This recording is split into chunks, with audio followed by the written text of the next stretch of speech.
Hello everyone, welcome to our YouTube channel. आज मैं आप लोग को बताने वाली हूँ मध्यानुपाती कैसे ज्ञात करते हैं। तो हम लोग देखते हैं, पहला क्वेश्चन है हम लोग का, यदि A अनुपात B अनुपात C हो तो मध्यानुपाती ज्ञात कीजिए। यहाँ पे हम लोग का A, B और C में B हम लोग का क्या है, मध्यानुपाती है। तो इसको कैसे लिख सकते हैं हम लोग, A अनुपात B समानुपात B अनुपात C। अब इसके बाद ये हो जाएगा हम लोग का A बटे B और B बटे C।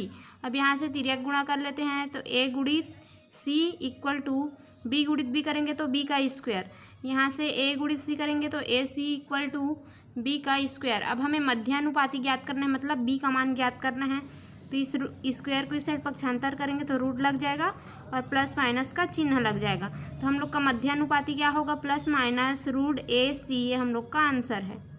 दूसरा क्वेश्चन दिया है, इसी में हम लोग का 2 और 6 का मध्यानुपात ज्ञात कीजिए। यहाँ पे हम लोग मान लेते हैं 2 और 6 का मध्यानुपात क्या है, x है। तो इसे कैसे लिख सकते हैं, 2 अनुपात x समानुपात x अनुपात 6। अब इसके बाद क्या होगा, 2 बटे x और x बटे 6।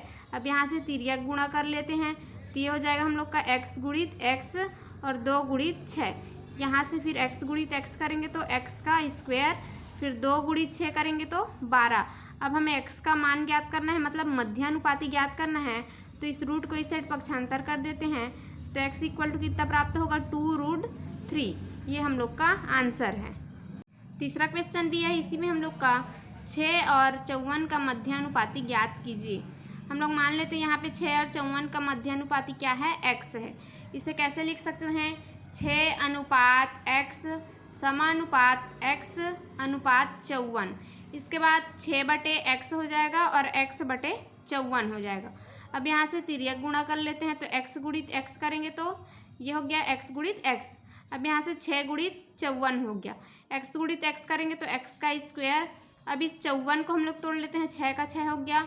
उसके बाद 6 गुणित 3 करेंगे तो 54 प्राप्त होगा। फिर हमें x का मान ज्ञात करना है, तो इस स्क्वायर को इस साइड पक्षांतर करेंगे तो रूट का चिन्ह लग जाएगा।